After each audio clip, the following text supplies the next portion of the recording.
Queridos irmãos e amigos, boa noite, que a paz do Senhor esteja sobre nós nessa noite do dia do Senhor. Eu quero que, por gentileza, vocês abram a palavra de Deus no livro de Levítico. Levítico, capítulo 10, versículos 1 a 7. Esse texto será alvo da nossa exposição nessa noite. Sempre buscando termos esse revezamento entre Antigo e Novo Testamento. Se Deus permitir, em breve iremos começar uma série no Antigo Testamento e uma nova série no Novo Testamento. Mas hoje faremos a exposição de Levítico 10, 1 a 7. Talvez aqueles que viram a arte de anúncio da pregação hoje ficaram meio assustados com a imagem, né? Mas vamos entender exatamente o que essa narrativa está nos falando, nos mostrando. Ouçamos então a voz do Senhor que nos fala o seguinte, Levítico 10, 1 a 7. Nadab e Abiú, filhos de Arão, tomaram cada um seu incensário e puseram neles fogo, e sobre este incenso, e trouxeram fogo estranho perante a face do Senhor, o que lhes não ordenara. Então saiu fogo diante do Senhor e os consumiu, e morreram perante o Senhor. E falou Moisés a Arão: isso é o que o Senhor disse: mostrarei a minha santidade naqueles que se cheguem a mim, e serei glorificado diante de todo o povo. Porém Arão se calou. Então Moisés chamou a Misael e a Eusafã, filhos de Uziel, tio de Arão, e disse-lhes: chegai, tirai vossos irmãos de diante do santuário para fora do arraial. Chegaram-se, pois, e levaram nas suas túnicas para fora do arraial, como Moisés tinha dito. Moisés disse a Arão e a seus filhos Eleazar e Itamar: não desgrenheis os cabelos, nem rasgueis as vossas vestes, para que não morrais, nem venha a grande ira sobre toda a congregação. Mas vossos irmãos, toda a casa de Israel, lamentem o incêndio que o Senhor suscitou. Não saireis da porta da tenda da congregação, para que não morrais, porque está sobre vós o óleo da unção do Senhor. E fizeram conforme a palavra de Moisés. Vamos orar? Senhor Deus zeloso, santo, louvado e exaltado seja o teu nome, Pai. Estamos lidando com um texto tão forte de algo tão vívido que o Senhor fez. E nós pedimos que o Senhor nos ajude a contemplar a beleza da tua lei aqui nessa porção da tua palavra. Que em meio à descrição de uma cena tão terrível, tão triste, que possamos ver aquilo que devemos aprender e como podemos servir melhor ao Senhor. Nós oramos assim em nome do Senhor Jesus Cristo. Amém. Meus irmãos, quando nós nos deparamos com um texto como esse, que acabamos de ler, percebemos o quanto que o culto é tratado com seriedade pelo Senhor. Mas como será que o povo que se diz povo de Deus tem lidado com esse assunto? Se fizermos uma pequena pesquisa na internet sobre como são os cultos nas igrejas evangélicas, e aqui a gente precisa falar da gente mesmo, não adianta ficarmos falando de outra linha cristã, mas nós temos que falar dos evangélicos, ao qual nós somos colocados no mesmo grupo, e até mesmo de igrejas presbiterianas. Se observarmos um pouco na internet, nós iremos nos deparar com uma realidade de pluralidade cultica impressionante. Identificamos igrejas que dizem expressar o seu culto por meio de danças, teatro, longuíssimos períodos de cânticos. Às vezes o cântico é maior do que o tempo de exposição da palavra. Por outro lado, encontraremos igrejas extremamente litúrgicas, que buscam uma simplicidade, centralidade nas escrituras e a centralidade da pregação no culto. Diante disso, só temos como chegar à seguinte conclusão: não há como essas duas manifestações tão antagônicas e distintas agradarem a Deus da mesma forma. Certamente, uma forma agrada ao Senhor, enquanto outra forma aborrece a Deus. Irmãos, falar sobre culto se consiste em tratar sobre um assunto vital para a igreja de Cristo. Deus nos tirou do cativeiro do pecado e nos chamou com a finalidade de adorarmos a Ele. Lembram-se quando Moisés foi falar com Faraó? Moisés fala para Faraó para que liberte o povo, para que o povo possa adorá-lo. Ou seja, para que possamos adorar a Deus, Deus nos tira do cativeiro. Deus nos tira do jugo que está sobre nós, para que então possamos servir a Ele. E visto que o culto se apresenta como algo vital dentro da vida cristã, cabe a nós sabermos exatamente como lidar com essa área da nossa fé. O foco do livro de Levítico, o qual acabamos de ler, é justamente o culto nos moldes da antiga aliança. Claro que havia aspectos bem específicos do culto da antiga aliança, mas há princípios que se aplicam a nós. Lembrando sempre o princípio de que toda a escritura é útil para a nossa instrução, para a nossa orientação. Bem, esse livro de Levítico é o terceiro livro do Pentateuco e tem a sua autoria tradicionalmente dada a Moisés. Esse livro de Levítico, nele é descrito as leis, práticas e serviços do sacerdócio levítico. Por isso, então, ele é chamado de Levítico. Ao olharmos para esse livro, percebemos que ele possui pouquíssimos relatos históricos. Esses relatos são vistos nos capítulos 8, 9 e 10, que está mais ou menos aqui no entorno do texto que estamos lendo, e só depois, no capítulo 24, que é apresentado mais uma narrativa, que é a blasfêmia do filho de Selomite.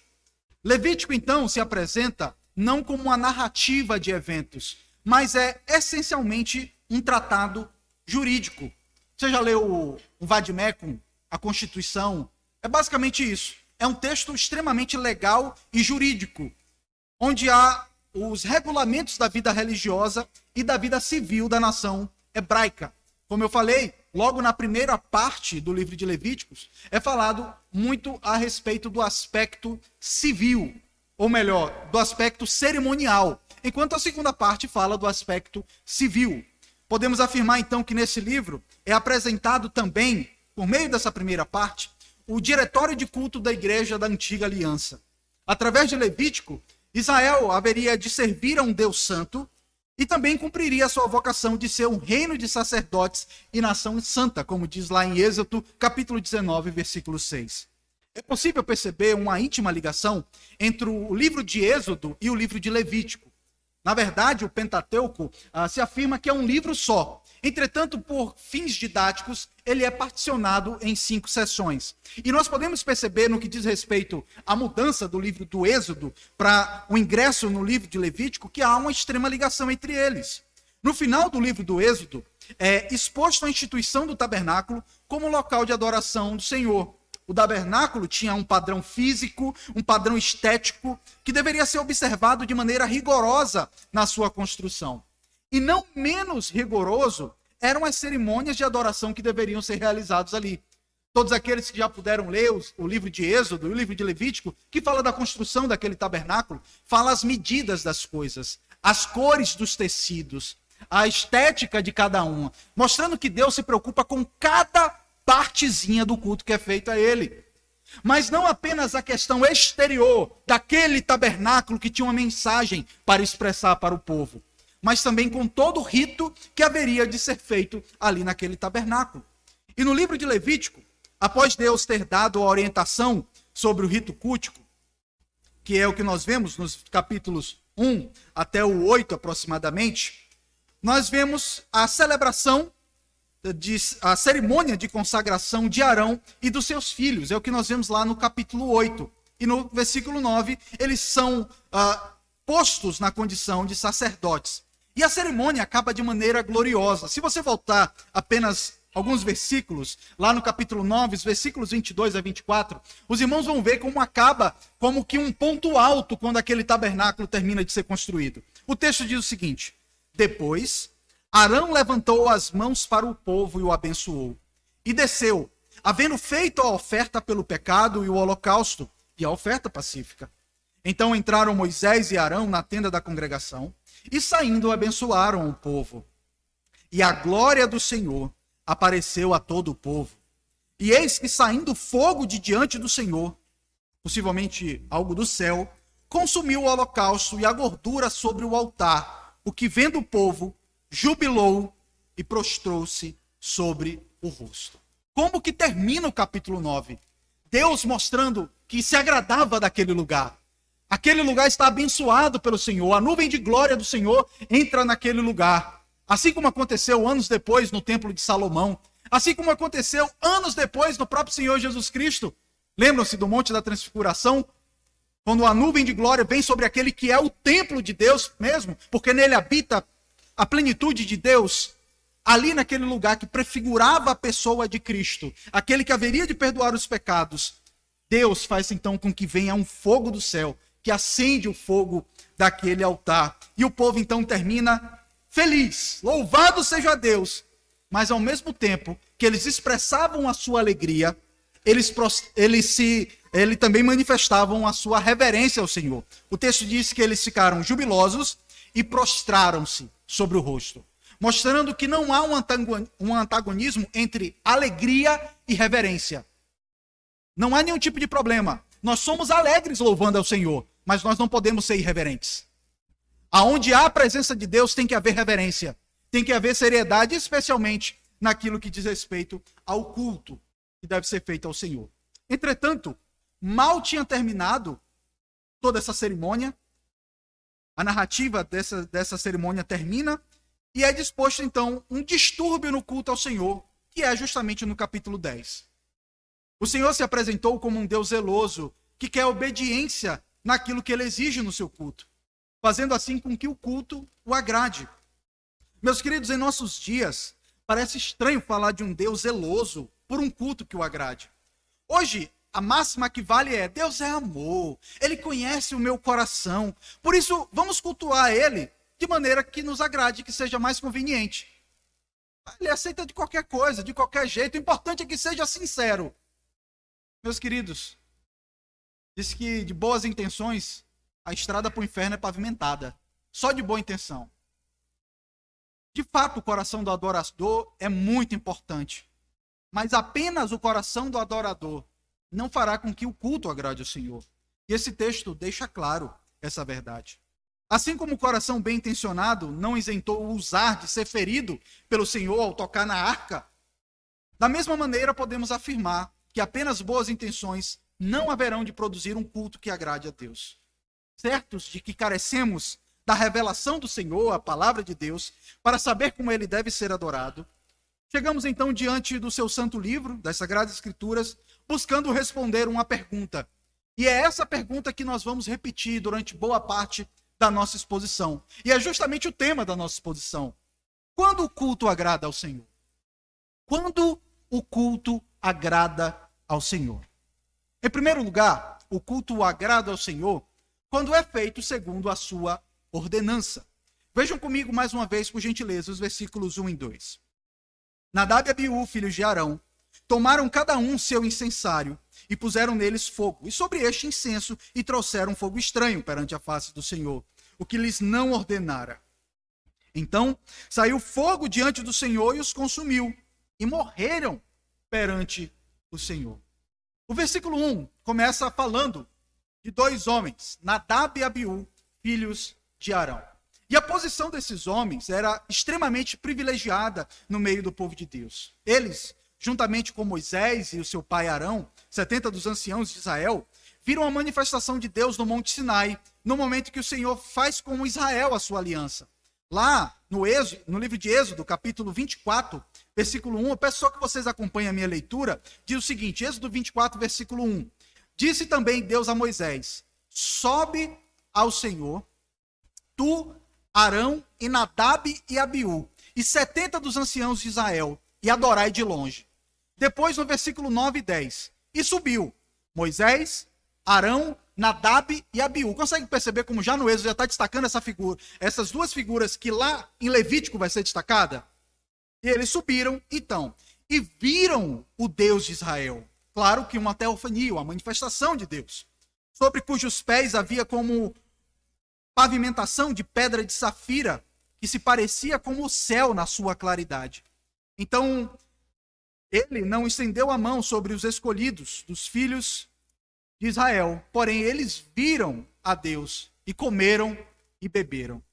Em Levítico, capítulos 8 e 9, vemos que eles haviam acabado de ser consagrados para, junto com o seu pai Arão, oficiarem como sacerdotes ali naquele rito que era feito dentro do tabernáculo, no culto ao Senhor.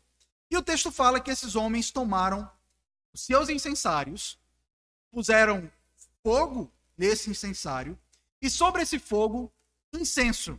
E o texto diz: e assim trouxeram fogo estranho diante do Senhor. Meus queridos, apenas esse versículo parece que não fica tão claro para nós o que está sendo narrado aqui. E vários desses procedimentos, que é descrito apenas aqui nesse versículo 1, violavam as exigências do Senhor. E eu quero destacar aqui 3 coisas. Primeiro, eles não tinham autorização para isso. A cerimônia que era feita ali no tabernáculo era restrita ao sumo sacerdote Arão, seu pai. Aquele rito de entrar ali no santo lugar com o incensário, apenas o sumo sacerdote poderia fazer isso. Essa verdade é claramente descrita lá no mesmo livro de Levítico, capítulo 16, os versículos 11 a 13, onde o texto diz: Arão, somente Arão, fará chegar o novilho, a sua oferta pelo pecado, e fará expiação por si e pela sua casa. Imolará o novilho da sua oferta pelo pecado, tomará também de sobre o altar o incensário, cheio de brasas de fogo, diante do Senhor. Então, quem deveria carregar o incensário era apenas o sumo sacerdote, era apenas Arão, e 2 punhados de incenso aromático bem moído, e trará para dentro do véu. Porá o incenso sobre o fogo perante o Senhor, para que a nuvem do incenso cubra o propiciatório que está sobre o testemunho, para que não morra. Então, meus queridos, apenas o sumo sacerdote, uma vez por ano, haveria de se apresentar a Deus, para mostrar ali, por meio daquela nuvem, daquele incenso, algo que agradava ao Senhor. E dessa forma, então, eles quebraram a hierarquia sacerdotal. Nadab e Abiú estavam, então, transgredindo a própria lei do Senhor. E, meus queridos, a motivação para essa atitude pode ter sido diversa, tal como vaidade, presunção, ou então, sabe de ouvir aquela história que filho de peixe, peixinho é? Ah, meu pai é sumo sacerdote, vai dar nada para mim não, eu vou lá. Não sou dono, mas sou filho do dono, esse tipo de argumento, sabe? Que a gente se acha cheio de direito, porque a gente é filho de alguém, porque é importante dentro do contexto. E Deus disse não, não é assim. Era só o sumo sacerdote que podia fazer isso.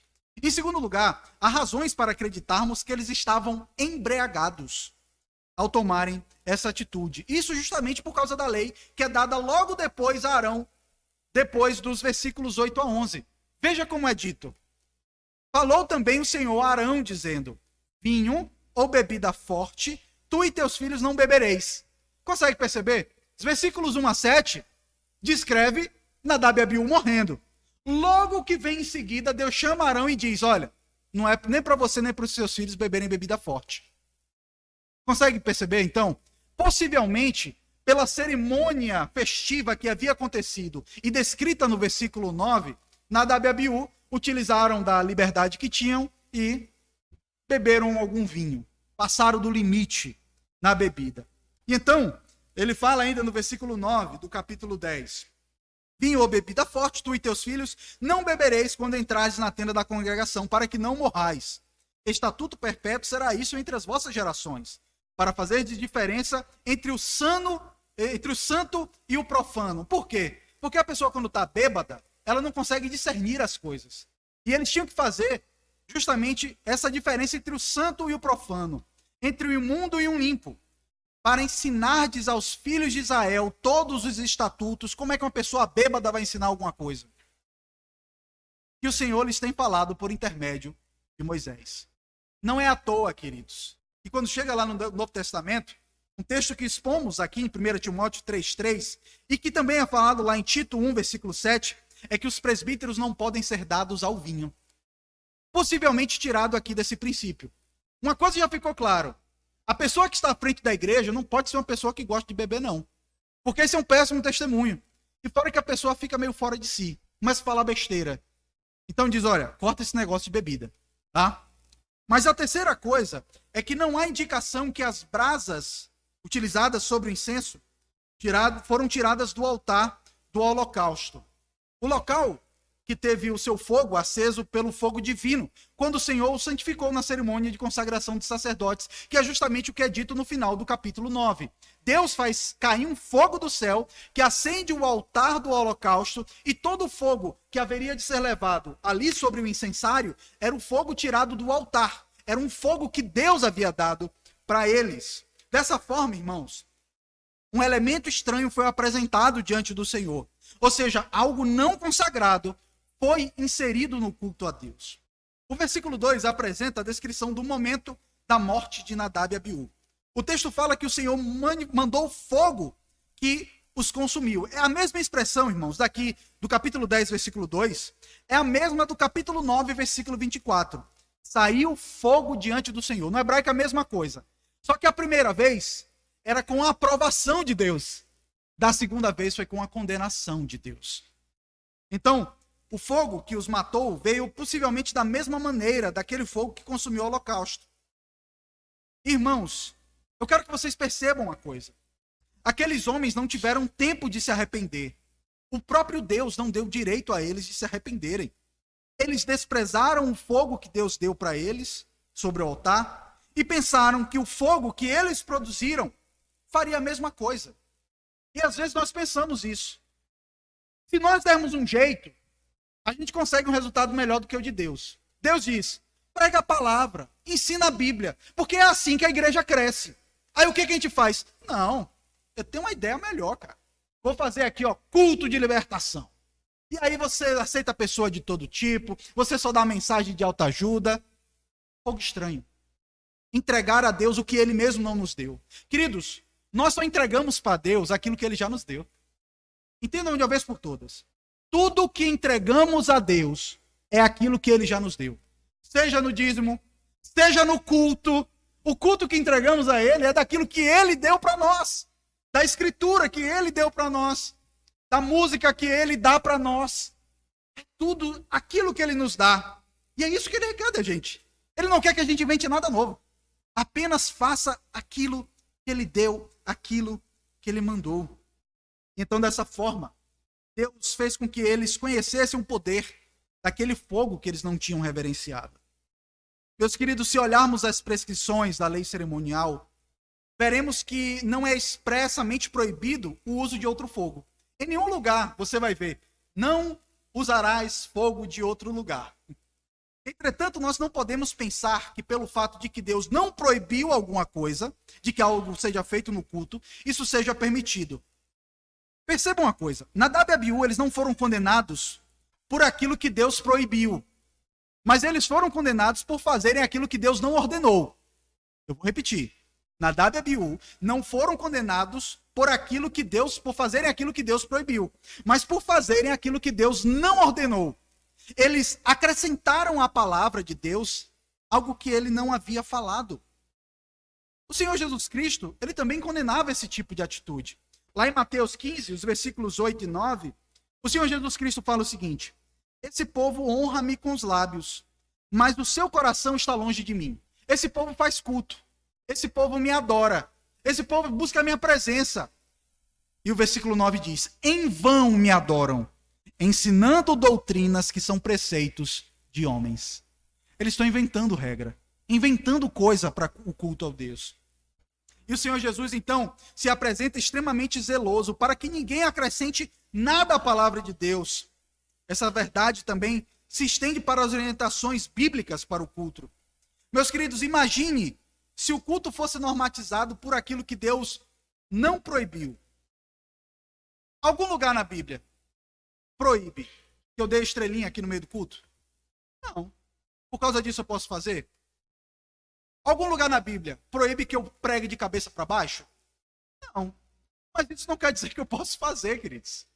Então, Deus não precisa, como um pai faz com um bebezinho o tempo todo, dizer: ó, não faz isso, não faz isso. Ele só quer que façamos aquilo que Ele mandou.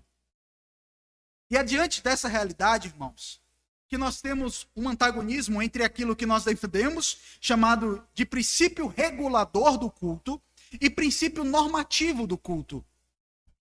O princípio regulador do culto diz que nós entregamos a Deus no culto apenas aquilo que Ele mandou. O princípio normativo diz assim: se Deus não proibiu, eu posso fazer. E há muitas igrejas que adotam isso. Aonde na Bíblia que proíbe isso? Mas aonde na Bíblia que manda você fazer isso? Então a pergunta vale tanto para um lado quanto para o outro.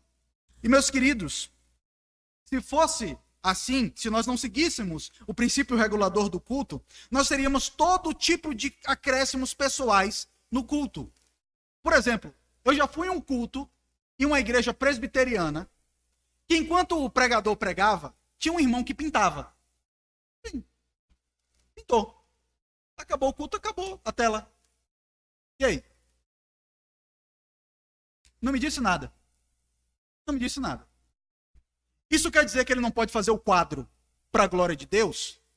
Não, ele pode fazer o culto para a glória de Deus. Mas aquele quadro não vai me dizer absolutamente nada. Aquele quadro não vai me mostrar que eu sou um pecador. Não vai dizer que eu preciso de Cristo. Mas é a pregação que faz isso. Isso eu estou falando de uma igreja presbiteriana, tá? Como as pessoas acrescentam coisas esdrúxulas ao culto. Eu não estou condenando a arte. A arte é maravilhosa, mas não é elemento de culto. Tocar cuíca. Tem algum problema? Não, não tem problema você tocar cuíca. Mas faz sentido no culto? Algumas coisas, irmãos, que a gente precisa pensar. Isso é elemento de culto? Isso faz parte do culto que Deus nos deu? E entendemos que levamos para o culto apenas aquilo que o Senhor deixa expressamente na sua palavra como elementos de culto. E a palavra expõe claramente o que o Senhor quer do culto.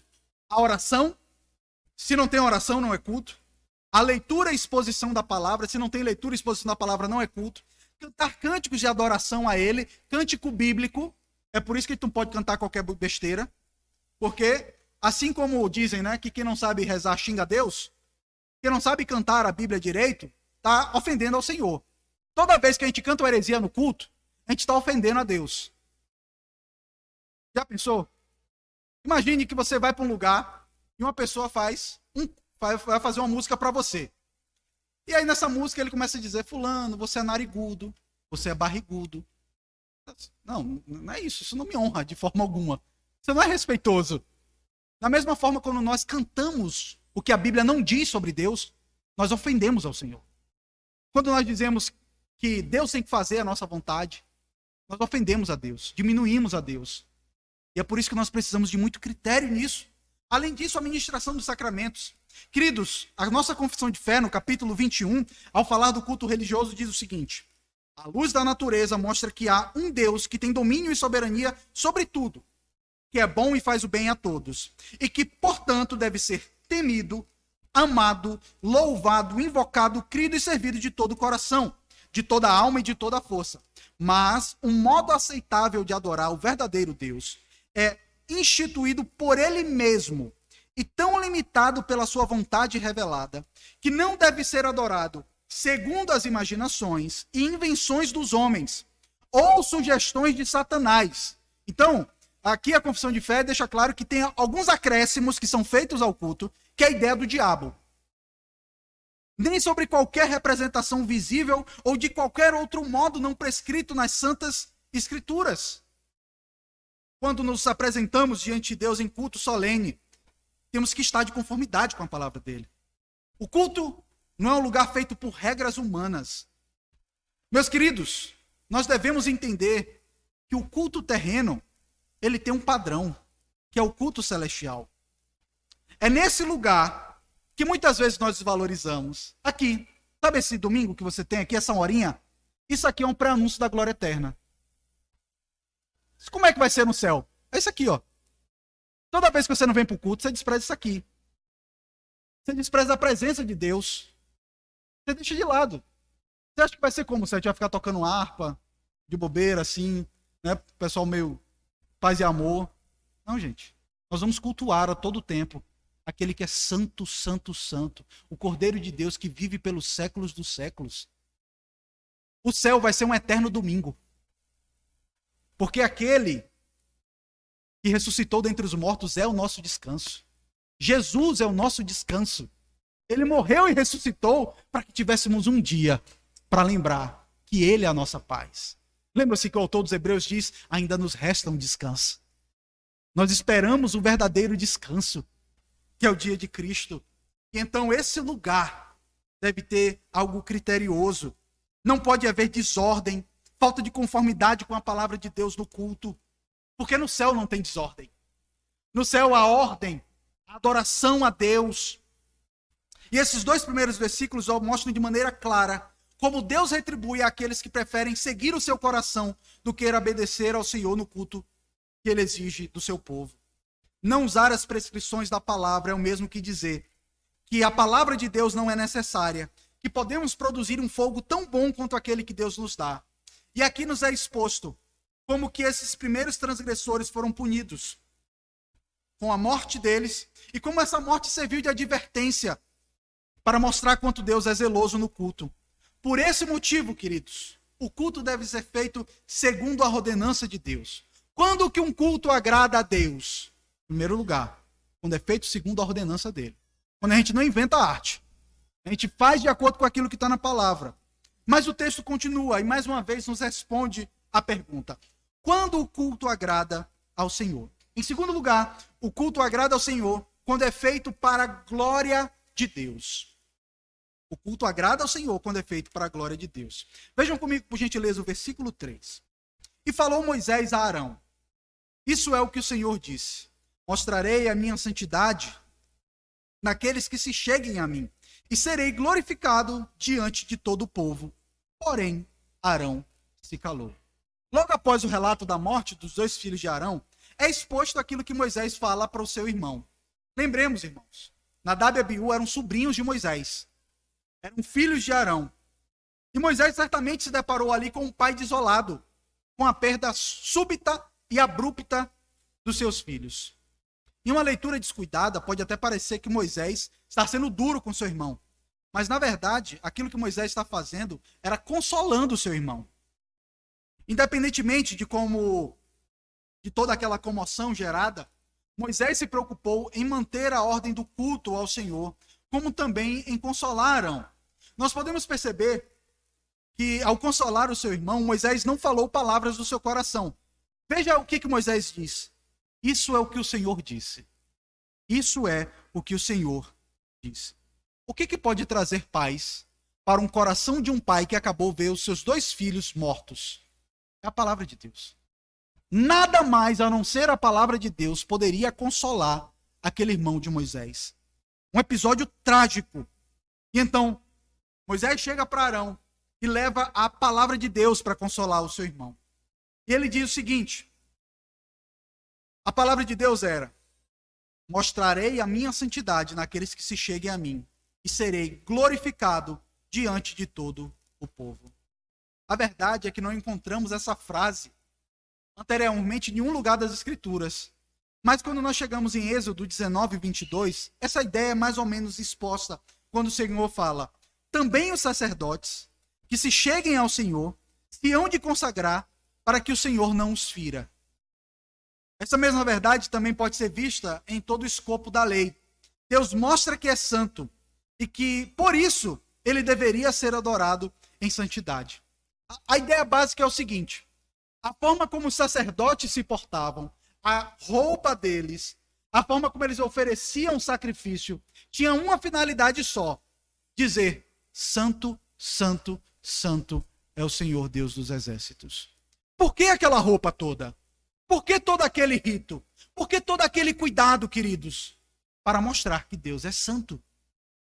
E então, como Deus mostraria, ou como melhor, como Deus mostrou a sua santidade, nesse caso específico aqui, a santidade dos sacerdotes que se achegavam ao Senhor iria mostrar a santidade de Deus. Ou seja, a forma rigorosa como o sacerdote obedecia à lei cerimonial de Deus o santificava, fazendo então com que eles fossem como uma espécie de reflexo de Deus. E então, ao ver a santidade do sacerdote, o povo entenderia um pouco da santidade de Deus. Entretanto, essa santidade do sacerdote não foi manifestada na conformidade com a palavra na vida de Nadab e Abiú, na forma como eles se apresentaram diante de Deus. E mesmo diante disso, a palavra de Deus permanecia. Deus diz: eu vou mostrar a minha santidade naqueles que se chegam a mim e serei glorificado diante de todo o povo. Como? Se eles não cumpriram a palavra, se eles estavam bêbados, como que Deus haveria de mostrar isso? Meus queridos, lembremos que a palavra de Deus ela é perfeita, inerrante, e que mesmo diante da condição de pecado desses homens, Deus mostrou a sua glória. Nós podemos ver a glória da santidade de Deus na vida de Nadab e Abiú não pela forma santa como eles se apresentaram no culto, mas pela forma como a ira santa de Deus se manifestou sobre a vida deles. No caso da morte de Nadab e Abiú, fica claro que o Senhor não foi glorificado por eles, mas que o Senhor foi glorificado sobre eles. Deus não disse que ia revelar a glória dele sobre aqueles que se chegassem a ele? Deus cumpriu. Se eles não revelaram a santidade de Deus, Deus haveria de revelar a santidade dele na vida deles. E ele fez isso tirando a vida de Nadab e Abiú. O Senhor mostrou que era santo e que ninguém haveria de profanar o culto a ele. Por fim, o versículo afirma: porém, Arão se calou. Parece uma informação intrigante. Por quê? Esse cuidado do texto em dizer que Arão ficou calado. Dois motivos, irmãos. Primeiro, Arão reconheceu que seus filhos foram dignos de morte, pois não agradaram a Deus com aquilo que tinha feito. Algo muito valioso é ensinado aqui, irmãos. Muitas vezes, nós preferimos amar os nossos filhos do que amar a Deus. Deus foi glorificado. Arão ficou calado porque meus filhos morreram, mas Deus foi glorificado. O que é mais importante, meus filhos ou a glória de Deus? A glória de Deus. E Arão sabia exatamente quem era Deus. Ele viu a glória de Deus. Mais importante do que os meus filhos é que Deus seja glorificado. Que nada impuro entre no culto ao Senhor. E esse é um problema que a gente tem hoje. Idolatria a filhos. Porque muita gente, se acontecesse esse negócio dele, mas Deus, meus filhos eram sacerdotes, eu era sacerdote, e o Senhor me traiu, o Senhor deixou que isso acontecesse comigo. Mas Deus foi glorificado. Mais importante do que os nossos filhos é a glória de Deus, queridos. Em segundo lugar, a morte dos seus filhos honrou ao Senhor, porque a glória de Deus ficou clara ali. Assim Moisés consolou Arão, que pacientemente se calou, pois percebeu que o Senhor foi glorificado por meio da morte dos seus filhos. Meus queridos, o silêncio de Arão tem algo importante a nos ensinar. Ele nos ensina que no culto, os nossos corações devem estar voltados para que o Senhor seja glorificado. As nossas vontades pecaminosas têm nos levado constantemente para longe dessa verdade. A nossa preocupação hoje tem sido: o grupo de música tocou bem? Será que o visitante chegou e foi bem agradado? E tantas outras coisas. Nós nos preocupamos tanto em acolher, e nós devemos sim acolher bem aqueles que nos visitam. Mas será que nós nos preocupamos? Deus foi glorificado? Toda a honra e toda a glória foi dada a Deus. A palavra foi fielmente exposta. Eu prestei atenção na pregação da palavra para ser edificado e isso ser trazido para a minha vida. A gente se preocupa com aquilo que é periférico. E nós estamos falando, irmãos, de um homem que perdeu seus filhos. E ele diz: mais importante do que os meus filhos é o próprio Deus.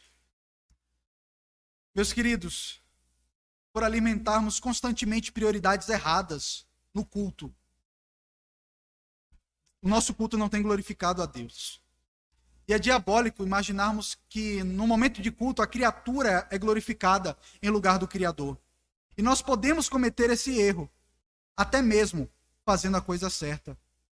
Quando nós recebemos visitantes, quando nós queremos negociar o conteúdo da pregação, quando nós queremos agradar mais os homens do que a Deus, nós estamos colocando Deus em segundo plano.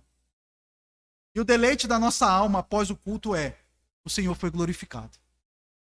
Eu entendi a palavra de Deus. Deus falou, o povo foi instruído.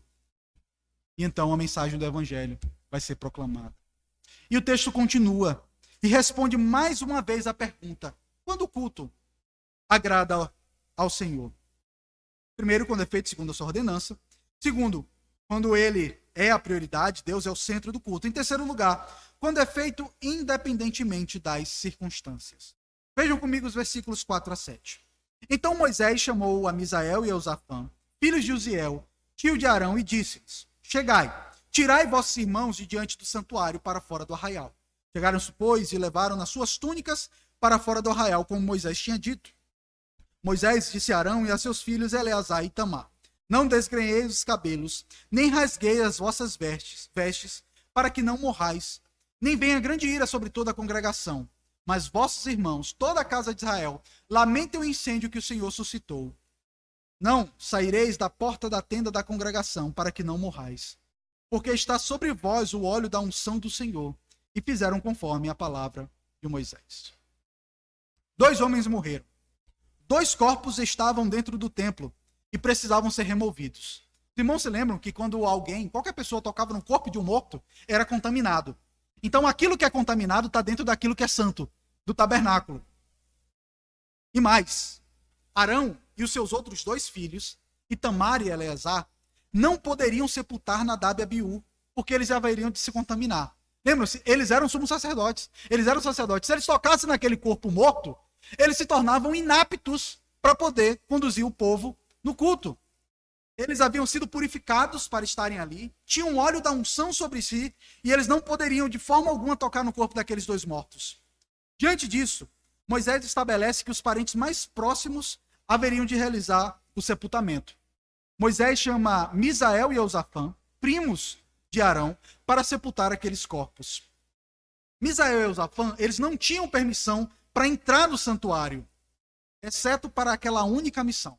Aqueles homens haveriam de entrar ali no santuário, uma vez só na vida deles, pegar aqueles 2 corpos e levar para fora do arraial.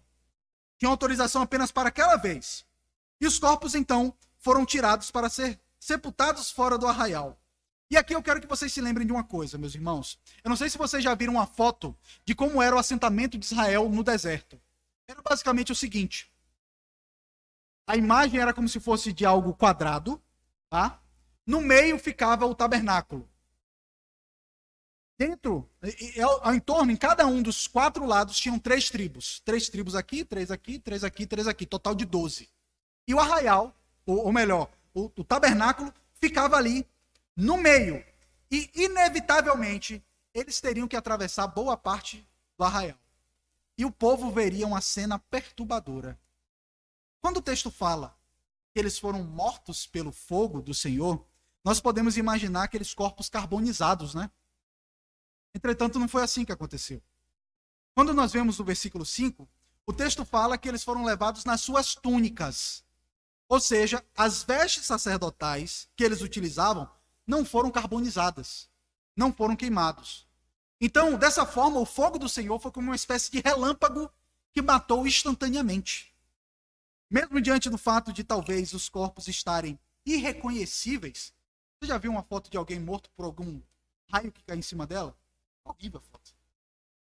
Quando eu imaginei, fui estudando esse texto, eu imaginei o que é isso. E é um negócio terrível, irmãos. Por mais que os corpos estivessem irreconhecíveis, a roupa diria quem são aqueles 2. Ali estavam os 2 filhos de Arão, Nadab e Abiú. Aqueles homens que outrora eram exemplo, eram referência para o povo de Deus, que tinham a permissão de entrar no lugar que ninguém do povo podia entrar. Adivinha o que aconteceu? Aqueles homens morreram. Quem pode entrar na presença desse Deus? Estavam mortos pela ira do Senhor. E então o povo certamente se questionaria: se esses homens foram mortos, quem pode estar diante desse Deus santo em nosso lugar? Então, nos versículos 5 e 6, Moisés dá orientação sobre o luto. Primeiro ele dá orientação sobre o recolhimento dos corpos. Agora então ele passa a dar orientação sobre como haveria de ser o luto daquele povo. É visto que os membros da casa de Israel deveriam prantear. Nas ordens do Senhor se deu não apenas pela morte de Nadab e Abiú, mas principalmente pela manifestação do desprazer de Deus, que ficou evidente. O que Deus diz é o seguinte: olha, todo o povo vai chorar. Diante disso que aconteceu, todo o povo vai chorar. Mas só pela morte de Nadab e Abiú? Não. Vocês vão chorar porque houve algo reprovável no meio do culto de vocês. Vocês vão lamentar por isso. Mais do que 2 pessoas importantes morreram. Porque Deus se desagradou. Em oposição a essa orientação, Arão e os seus outros 2 filhos, Eleazar e Itamar, eles não poderiam ter nenhuma manifestação externa de pranto e nem seguir os corpos no funeral. É basicamente o seguinte que Deus disse: Arão, você não pode nem chorar a morte dos seus filhos. Já parou para pensar nisso, irmãos? Foi isso que foi dito para Arão: não chore a morte deles. Por que Deus está sendo tão incisivo assim com Arão? Meus queridos, eles não deveriam chorar para que de alguma forma eles não atribuíssem nenhuma injustiça ao Senhor. Lembram-se? Deus foi glorificado e Arão se calou.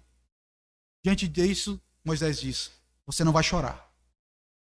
Você não vai dizer que Deus é injusto. Eles desobedeceram e sofreram com as consequências do pecado dele. Além disso, o óleo da unção estava sobre Nadab, sobre Arão e os seus outros 2 filhos, e se eles desobedecessem ao Senhor, grande ira de Deus haveria de vir sobre aquele povo. Havia uma grande responsabilidade sobre Arão e os seus outros 2 filhos. Eles estavam engajados na obra do Senhor, e aquele que tem posto a mão no arado não pode mais olhar para trás. Eles foram consagrados. Eles têm que seguir em frente. Meus queridos, aqui eu quero trazer uma lição importante para nós. É comum vermos pessoas que, ao passarem por situações de dificuldade, elas se afastam da igreja ou deixam por um longo período de ir aos cultos. Já viu? Eu estou passando por um problema, não vou para o culto.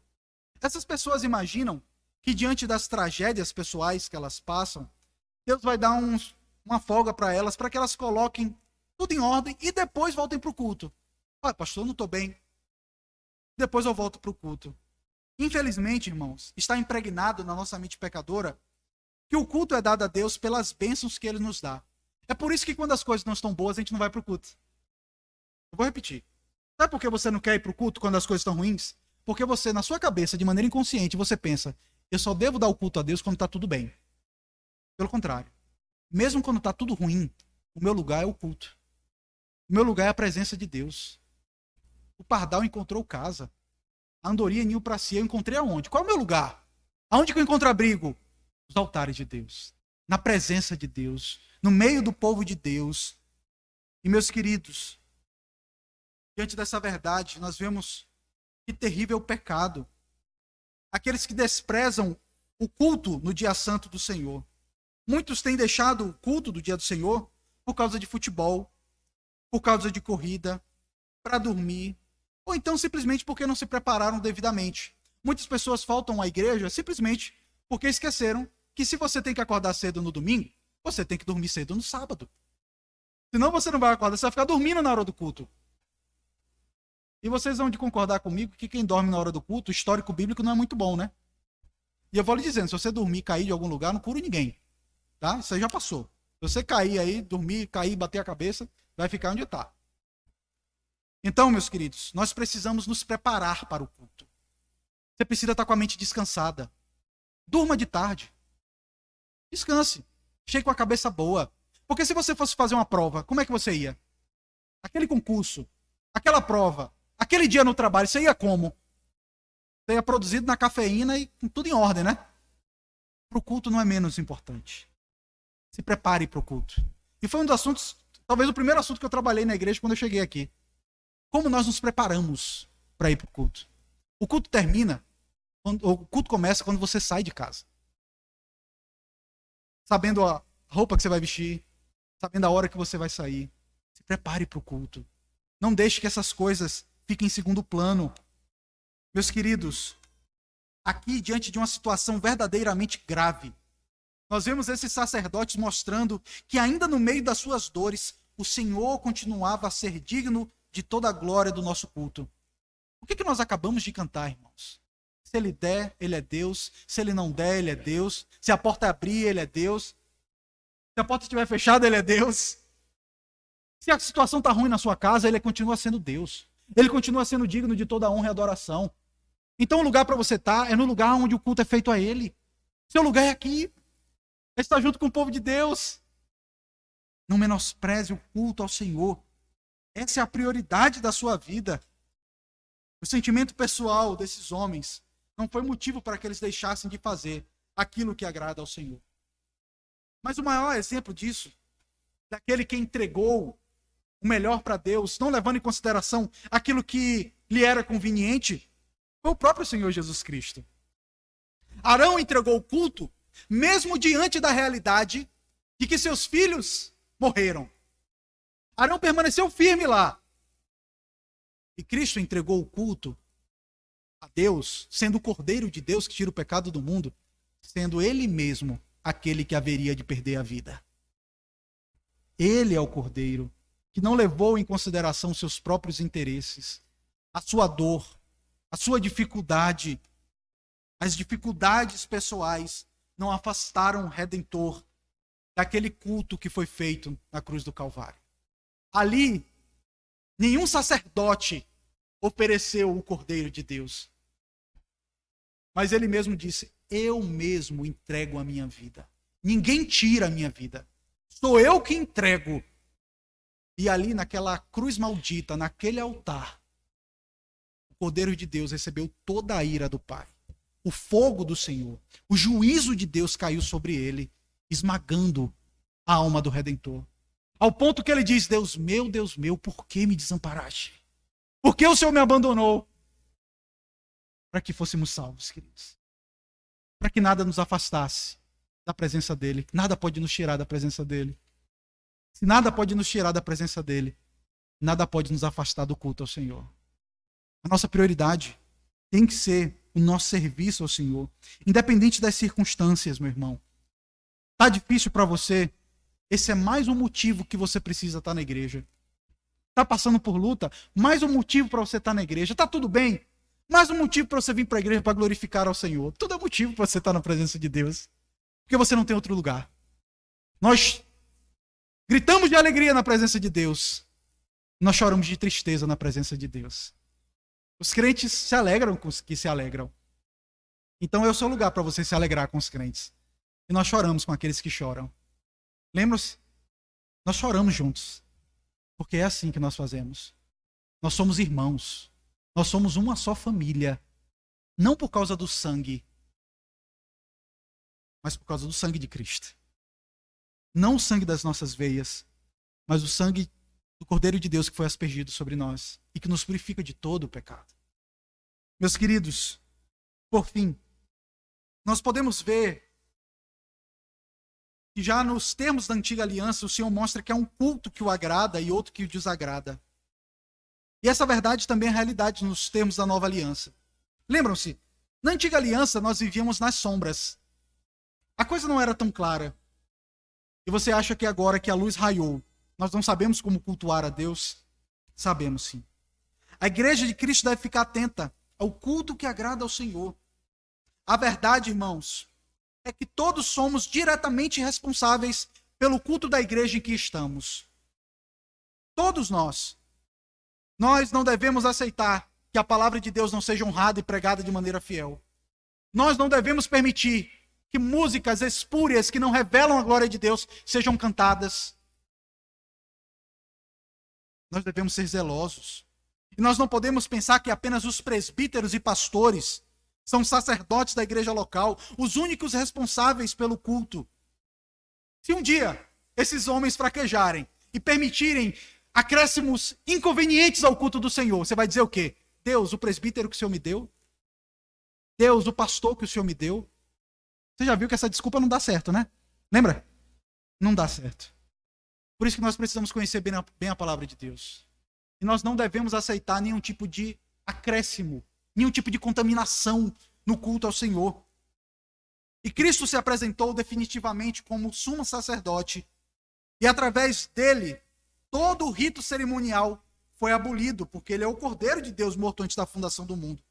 E após a obra dele, nós temos aquilo que é chamado pelo apóstolo Pedro de sacerdócio universal. Vós sois sacerdócio santo. Cada crente é um sacerdote. No que diz respeito à responsabilidade por apresentar um culto puro ao Senhor. E que fique claro que um culto puro ao Senhor não se dá apenas pelos elementos externos, mas principalmente pelo elemento interno. Porque, esteticamente, eu não vejo nada que desabou no nosso culto. Nada. Mas eu não vejo o coração de ninguém. Nós podemos, irmãos, cantar músicas bíblicas, ouvir sermões bíblicos, orar de maneira bíblica, e o nosso coração está longe do Senhor. Deus leva em consideração, sim, a nossa sinceridade. Mas, de maneira similar, ele leva em consideração o aspecto externo. Tanto o externo quanto o interno é importante. Eu já usei essa ilustração aqui, eu já ouvi de outro pregador, não me lembro quem. Imagine que você tenha o prato de comida mais caro do mundo. O que é? Caviar. Sei. Não sei exatamente o que é o prato mais caro do mundo. Você aceitaria se fosse lhe servido um pinico? Estranho, né? Então o aspecto externo é importante. Tão importante quanto o aspecto interno. Nós precisamos cuidar da ordem do culto. Mas nós precisamos cuidar também do nosso coração que presta esse culto a Deus. Nadab e Abiú, eles erraram no aspecto do rito do culto e eles erraram no coração. Embriagados, possivelmente, presunçosos por imaginar que podiam assumir o papel do pai, e eles erraram. Diante disso, irmãos, dessa verdade que aprendemos por meio da palavra de Deus, como que você vai agir no culto? Descuidado, desatento, despreocupado com aquilo que tem no culto? Ou você vai ser fiel ao Senhor, lembrando que Ele é um Deus zeloso? Pode ser que Ele não esteja mandando fogo dos céus hoje, mas tem um dia do juízo. Por isso, pureza na vida, pureza no culto. Nunca esqueçamos isso. Um culto puro que é prestado por uma vida pura. Que Deus tenha misericórdia de nós, irmãos. Que a nova aliança não seja uma igreja conhecida pelas inovações do culto. Um povo criativo, que inventa coisa, mas não. Como uma camisa de Nelson que eu amo, né? Primeiro a Bíblia. Talvez, depois, a sua opinião. Primeiro o que a Bíblia diz sobre o culto.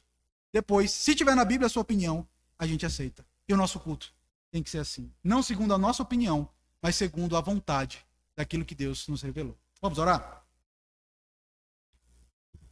Deus zeloso, santo, que desde a antiga aliança nos ensina a te cultuar. O Senhor nos ensinou a te adorar em espírito e em verdade. O Senhor nos ensinou a como orar. O Senhor nos ensinou a como cantar por meio dos salmos. O Senhor nos ensinou a como pregar por meio das pregações que estão descritas na tua palavra. O Senhor nos ensinou tudo, Pai. Nos ajuda a receber com um coração humilde e acolhedor a tua santa lei. Nos ajuda, Pai, a não sermos presunçosos como Nadab e Abiú, achando que podemos adorar o Senhor de qualquer jeito, mas que adoremos, Senhor, Pai, primeiro com a vida pura, depois com os elementos certos. Nos ajuda, Senhor, a orar da maneira correta. Nos ajuda a orar a tua palavra, a cantar a tua palavra e pregar a tua palavra, porque é ela que nos sustenta. Pai, nos faz amar esse lugar, nos faz ter temor quando entramos por essa porta. Nós não estamos chegando em qualquer lugar, estamos chegando no lugar que pré-anuncia o céu, o lugar que pré-anuncia Nova Jerusalém, onde todos os irmãos estarão debaixo do sumo sacerdote, do rei. Nos ajuda, Senhor, a amar o teu culto. Que o teu culto não seja algo enfadonho. Se for enfadonho para nós, entregaremos um culto enfadonho para o Senhor. Aquela adoração que o Senhor disse que está a ponto de vomitar. Aquela água morna que o Senhor não quer de jeito nenhum. Aquece o nosso coração. Anima a nossa vida e vivifica o nosso culto. Nós oramos assim em nome de Jesus.